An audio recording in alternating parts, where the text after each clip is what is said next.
Good evening छात्रों।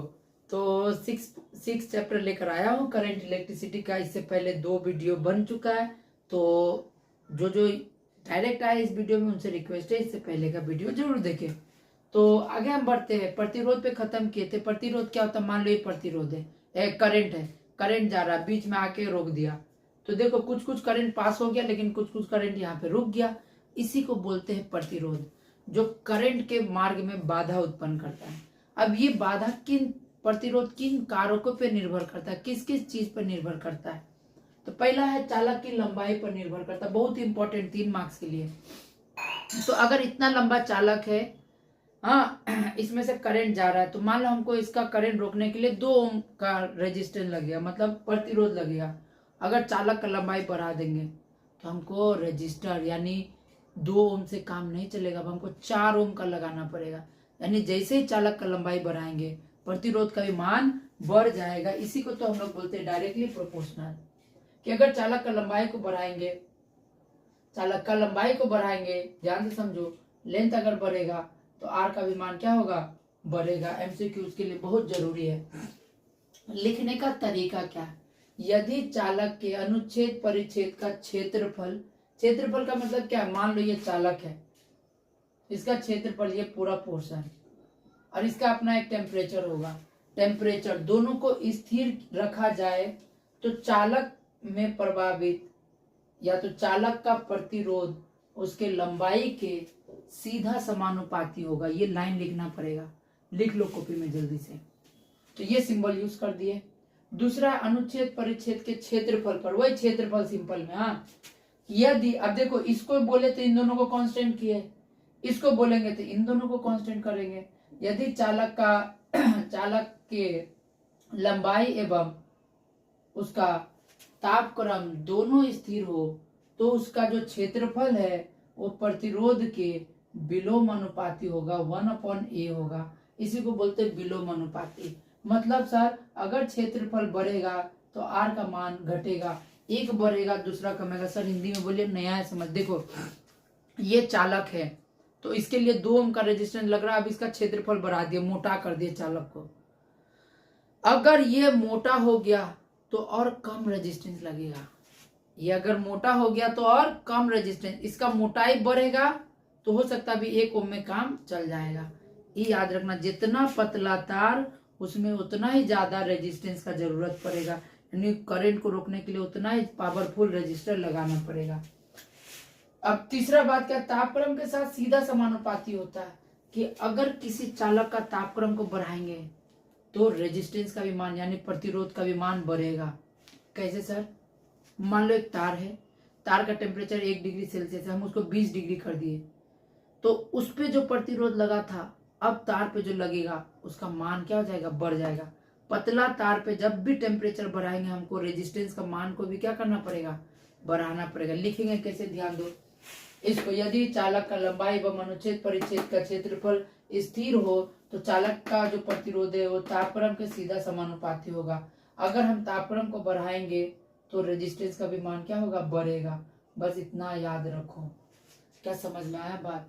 तीनों को कंबाइन करें। देखो यहाँ से आर ले लिए तो आर कॉमन आ गया, एल से 1 को गुना हुआ तो एल, और नीचे में आ गया ए। इसको हटाए, प्रोपोर्शनल का साइन हटता है तो के आता है। अब वो के नहीं आके यहाँ पे एक सिंबल आया ऐसे करके, इसको बोलते हैं रो। अभी बताएंगे, ठीक है। ये हो गया L/A बराबर के साथ कांस्टेंट। ये रो एक कांस्टेंट है, रो क्या है? स्थिरांक है। इसका नाम है विशिष्ट प्रतिरोध, रेजिस्टिविटी बोलते हैं। अब ये होता क्या है, ध्यान से समझो। एक तार है, इकाई लंबाई का, एक यूनिट लेंथ का है तार, और इसका जो इकाई क्षेत्रफल है, अपना एक क्षेत्रफल है, मोटाई है। इसके लिए जो प्रतिरोध का जरूरत पड़ेगा इसी को हम लोग बोलते हैं विशिष्ट प्रतिरोध। यानी मान लो इतना लंबा तार है तो इतना लंबा में कोई और प्रतिरोध लगेगा। समझ में आ रहा है? और इतना लंबा तार का हम एक पोर्शन लेंगे छोटा सा, और उसका प्रतिरोध, उसका मतलब ये लंबाई और उसका क्षेत्रफल का जो प्रतिरोध आएगा उसी को हम लोग बोलते हैं विशिष्ट प्रतिरोध। क्या क्लियर हुआ बात? देखो ये सब चीज ना बस हाइपोथेटिकल है, रियलिस्टिक में देखना इज नॉट पॉसिबल, इसीलिए इसको मान के ही चलना पड़ेगा। ठीक है, ध्यान दो। अब जैसे यहाँ से रो का वैल्यू निकाले, ये दोनों गुना में उधर जाएगा तो भाग में चल जाएगा, यानी एल चल जाएगा नीचे, ए पहुंच जाएगा ऊपर। देखो पलट दिए। तो आर का तो यूनिट होता है ओम, एरिया का यूनिट होता है मीटर स्क्वायर, लेंथ का होता है एम, एगो एम कट गया तो ओम मीटर। ये होता है रेजिस्टेंस का ऐसा यूनिट। सीजीएस हो जाएगा ओम सेंटीमीटर। क्या समझ में आया? इसी से आता है विद्युत चालकता, इसको कंडक्टिविटी बोलते हैं। आर का ऑपोजिट होता है। समझ में आ रहा बात? रेजिस्टेंस का विशिष्ट प्रतिरोध के व्युत्क्रम उल्टा को ये हम लोग क्या बोलते हैं? विद्युत चालकता। सर उल्टा मतलब कि अगर हम क्या बोलते हैं चालकता होगा, जैसे मानो प्रतिरोध को बढ़ा दिए, क्या बोलते हैं लंबाई को बढ़ा दिए, तो उसका विद्युत चालकता क्या होगा? कम जाएगा।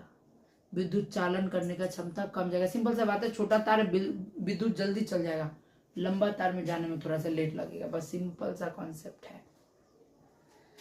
क्या समझ में आया बात? यानी कि अगर छोटा तार है, ध्यान से समझो, यहाँ पे हम क्या बोले? विशिष्ट प्रतिरोध व्युत्क्रम में किसका? रेजिस्टेंस का। जैसे रेजिस्टेंस लंबाई का सीधा समानुपाती है, लंबाई बढ़ेगा तो आर का मान भी बढ़ेगा।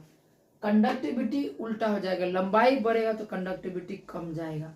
इलेक्ट्रिसिटी कंडक्ट करने का पावर क्या हो जाएगा? कम जाएगा। क्या क्लियर हुआ? तो देखो 1/R है, आर का यूनिट क्या होता है? पर ओम, है ना? नीचे से ओम चल जाएगा, ऊपर में तो माइनस हो गया।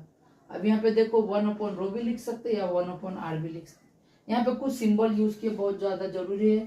तार को हम लोग सिंपल ऐसे करके दिखाएंगे। अगर कोई तार इसका ऊपर से आ रहा है तो ऐसे करके दिखाते हैं, दिख रहा है? इसको क्रॉस तार बोलते हैं।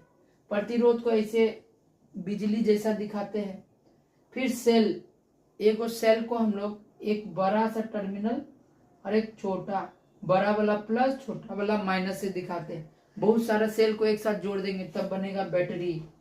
जैसे कि रिमोट वाला कहलाता है सेल, रिमोट वाला बैटरी नहीं कहलाता है। अब जब उसमें हम जोड़ देंगे 2-3 को एक साथ, तब वो कहलाएगा बैटरी। जैसे कि टोटो का बैटरी हुआ, क्योंकि टोटो में छोटा छोटा खाचा खाचा का सेल सब जोड़ दिया जाता है। जब 2 या 2 से ज्यादा अधिक सेल को जोड़ देते हैं तो उसी को क्या बोलते हैं? बैटरी बोलते हैं। यहाँ पे देखो, अगर ऐसे करके बीच में भी लिखा हो तो उसको वोल्ट मीटर बोलते हैं। अगर बीच में ए लिखा हो तो उसको एमीटर बोलते हैं। एमीटर करंट को मापता है, वोल्ट मीटर वोल्टेज को मापता है। फिर अगर मान लो बहुत कम वोल्टेज है, अब एमीटर देखा होगा मोबाइल दुकान में, पीला वाला खट खट खट करके यूज करता है, वही होता है एमीटर, करंट को मापता है। और भी कैसा करंट? छोटा से छोटा करंट। अगर कोई जगह से एक थोड़ा सा भी करंट चल जाएगा तो उसमें प्रिडिक्ट हो जाएगा। फिर देखो गैल्वेनोमीटर क्या होता है? मान लो कि वोल्टेज बहुत ही कम है तो उसके लिए गैल्वेनोमीटर यूज होता है। फिर देखो बल्ब का सिंबल होता है ऐसे दिल करके, ठीक है? समझ में आया बात? आगे बढ़ते हैं। सबसे इंपॉर्टेंट टॉपिक, अब आज का टॉपिक बहुत ज्यादा इंपॉर्टेंट है, दोनों ही एग्जाम के पॉइंट ऑफ व्यू से। तो प्रतिरोध को हम सजा सकते हैं, 2 तरीकों से सजा सकते हैं।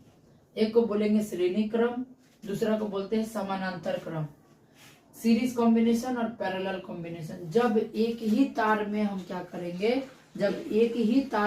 करेंगे?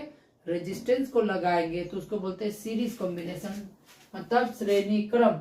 देखो एक ही तार में रेजिस्टेंस, पहला R1 resistance, R2 resistance, R3 resistance.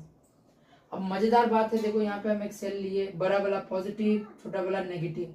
यहाँ से I करंट भेजा, ये सेल भेजा I करंट। अब 2 को पॉइंट याद रखो जो लिखे है, पॉइंट चेंज होगा तो वोल्टेज चेंज होगा। यानी पॉइंट अगर जैसे बदलेगा वैसे ही वोल्टेज का मान, भी का वही मान बदलेगा। और रास्ता सेम होगा अगर, तो करंट भी सेम होगा।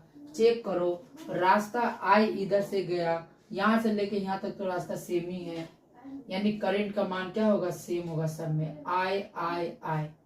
अब लेकिन देखो हम क्या बोले? Point change voltage change. एक रेजिस्टेंस यहाँ से लेके यहाँ तक लगा हुआ है, फिर दूसरा रेजिस्टेंस यहाँ से यहाँ तक लगा है, फिर तीसरा रेजिस्टेंस यहाँ से लेके यहाँ तक यूज किया हुआ है। यानी यहाँ पे पॉइंट चेंज हो रहा है ना, A B C D, तो पॉइंट चेंज हुआ तो क्या हो जाएगा? वोल्टेज चेंज हो जाएगा। यानी इसमें से अगर भी वोल्टेज भेजा है, ये कितना भेजा है? भी भेजा है, तो इसमें पहला वाला में आएगा V1 मतलब कुछ आएगा। फिर ये कुछ वोल्टेज को अपना अंदर में रख लिया। रेजिस्टेंस का काम क्या होता है? पावर को कंज्यूम करना, तो कंज्यूम किया। फिर छोटा सा वोल्टेज जो अब पूरा थोड़ी कर लेगा, थोड़ा बहुत आगे जाएगा, थोड़ा बहुत आगे गया तो इसके पास पहुंचा V2, फिर और ये कंज्यूम कर लिया, फिर और थोड़ा बहुत पहुंचा तो उसके पास पहुंच गया V3। समझ में आया बात डायग्राम? आगे बढ़ते हैं, चेक करो ये जो V1 V2 V3 का मान तीनों किससे मिला है? तीनों का मान V के बराबर ही तो है, V तो गया है तीनों में बटा है। अगर ये 2 ओम 3 ओम 4 ओम है तो दोनों जुड़ के 9 ओम हुआ, यानी ये V का मान ही 9 ओम है। तो हम डायरेक्ट V को क्या लिख सकते हैं? V1 plus V2 plus V3। Check करो, V को लिख दे क्या? V1 plus V2 plus V3। अब according to Ohm's law V equals to I R होता है, तो V1 पे क्या होगा? I R1 होगा। देखो I R1, I सेम है, दिख रहा है। V2 पे क्या होगा? I R2 होगा, I R2। V3 पे क्या होगा? I R3, तो लिख दिया I R3। अब सब वोल्टेज को जोड़ दो, V1 plus V2 plus V3, इधर वाला भी जुड़ जाएगा, ये तीनों। दिख रहा है कि नहीं दिख रहा? ये अलग है, तो सबको जोड़ दिए। फिर यहाँ से चेक करो, इसका पूरा का मान V1 plus V2 plus V3 का मान कितना? V के बराबर है। यहाँ से I कॉमन आ जा रहा है सब में से, तो बन गया R1 R2 R3, अंदर में बच गया। फिर चेक करो, ये I गुना में था, यहाँ पे आ गया भाग में। अब बड़ा मजेदार बात है, V equals to I R होता है। अगर यहाँ से सोचो I यहाँ आ गया तो यहाँ पे तो सिर्फ R बचेगा, यानी V बाई I को हम लोग R लिख सकते हैं। तो यहाँ पे V बाई I को ही हम क्या लिख दिए? R EQ लिख दिए, R इक्विवेलेंट। अब R इक्विवेलेंट क्या होता है ध्यान दो, जैसे कि एक ही इसका डेफिनेशन भी बोलते हैं, तुल्य प्रतिरोध बोलते हैं। हाँ, कि जब हम 2 या 2 से ज्यादा प्रतिरोध को एक तार में लगाएंगे, देखो 3 को रेजिस्टेंस लगा दिया, अब तीनों का मान देखो कितना है? 6 6 12 ओम। अब इन तीनों के बजाय हम एक को यूज कर रहे हैं 12 ओम का। मतलब मान लो एक तार है, तुमको क्या करना है? मान लो बल्ब जो है, मान लो 20 वोल्ट का 20 वोल्ट 8 वोल्ट का बल्ब, 8 वोल्ट का बल्ब है जो यहाँ पे लगाना है तुमको, और इसमें से 20 वोल्ट जा रहा है पावर सप्लाई। तो 20 वोल्ट जो पावर सप्लाई जा रहा है, तो कम से कम इसके पास कितना पहुंचना चाहिए? 8 ही पहुंचना चाहिए। 8 से ज्यादा होगा तो बल्ब फ्यूज हो जाएगा। तो 12 को ये अपने अंदर में समेटेगा। समझ में आ रहा है? तो सिंपल सा बात है, तुम एक को लगाएगा या फिर 3 को, एक को 2 वोल्ट का लगाएगा, एक को 4 वोल्ट का लगाएगा, एक को 6 वोल्ट का लगाएगा, तो एक को लगाना ज्यादा इजी है। यानी जब 2 या 2 से अधिक प्रतिरोध के बजाय हम एक प्रतिरोध का प्रयोग करते जो तीनों प्रतिरोध के बराबर होता है, उसी को हम लोग बोलते हैं तुल्य प्रतिरोध, REQ। क्या समझ में आ गया? तो सोचो इसको जोड़ के हम लिख दिया REQ, जो क्या है? तीनों रेजिस्टेंस को जोड़ कर मिला है। यहाँ तीनों रेजिस्टेंस को जोड़ के हमको क्या मिला? 12 वोल्ट। वही लिखे, तीनों रेजिस्टेंस को जोड़ के मिला मेरे को REQ। क्या समझ में आया बात? फिर आगे बढ़ते हैं। समानांतर क्रम देखो, नाम में ही समानांतर है, पैरेलल होगा तो ऊपर नीचे करके होगा। तो ये R1 R2 और R3 लगा दिए। अब R4 तक भी लगा सकते हैं, ये R4 तक भी हो सकता है, 5N तक जा सकता है। ठीक है, तो सोचो यहां से भी गया, अब भी पॉइंट A से गया है, फिर देखो कहीं पे पॉइंट चेंज हो रहा है क्या? यहां से गया, बोले सर इधर तो पॉइंट चेंज हो रहा है, फिर भी देखो यहाँ B पे ही पहुंचेगा। इधर से जाएगा फिर भी ये B पे ही पहुंचेगा, इधर से जाएगा, यानी यहाँ पॉइंट चेंज नहीं हुआ। अगर पॉइंट चेंज होता तब वोल्टेज चेंज होता, पॉइंट चेंज ही नहीं हुआ तो वोल्टेज सब में कितना जाएगा? अगर इधर से भी गया तो इसके पास भी जाएगा B, इसके पास भी जाएगा B, इसके पास भी जाएगा B। मजेदार बात क्या है कि रास्ता चेंज होगा, अगर रास्ता सेम होगा तो करंट सेम होगा, रास्ता चेंज होगा तो करंट भी चेंज होगा। देखो रास्ता इधर से इधर, एक रास्ता इधर गया, एक रास्ता इधर गया, रास्ता चेंज यानी करंट चेंज। इधर से अगर I करंट आया तो इसमें जाएगा I1। अच्छा जा हम उल्टा लिख दिए ऊपर में, चलो रेजिस्टेंस चेंज कर दे। ये मान लो I1 R1 R2 और इसको मान लिया R3, तो इसमें गया I1 गया, इसमें जाएगा कितना? सोचो कुछ करंट इधर बढ़ गया तो इधर जो पहुंचेगा वो पहुंचा I2, फिर कुछ करंट इधर चल गया, फिर इधर जो पहुंचेगा वो पहुंचेगा I3। मतलब करंट में कमी आ जाएगा, सिंपल सा बात है, क्योंकि बढ़ गया, रास्ता बढ़ गया तो करंट भी बढ़ जाएगा। लेकिन सोचो ये तीनों करंट का मान किसके बराबर होगा? आई के बराबर होगा ना, तो लिख दे I1 plus I2 plus I3 बराबर I। अब से ओम का नियम लगा V इक्वल्स टू IR, तो यहाँ I का वैल्यू दिया तो I बराबर हम क्या लिख सकते हैं, R नीचे चल जाएगा, डिवाइड में V बाय R हो जाएगा। तो यहाँ से I1 बराबर क्या हो जाएगा V बाय R1, I2 क्या हो जाएगा V बाय R2, I3 क्या हो जाएगा V बाय R3। चेक करो तीनों को जोड़ रहे हैं, अब इधर का I1 plus I2 plus I3, तो इधर वाला भी जुड़ जाएगा, V R1 करके जोड़ दिए। फिर देखो यहाँ से ये तीनों का मान किसके बराबर है, I के बराबर है, लिख दिए। V को तीनों में से कॉमन ले लो, 1/R1 plus 1/R2 plus 1/R3।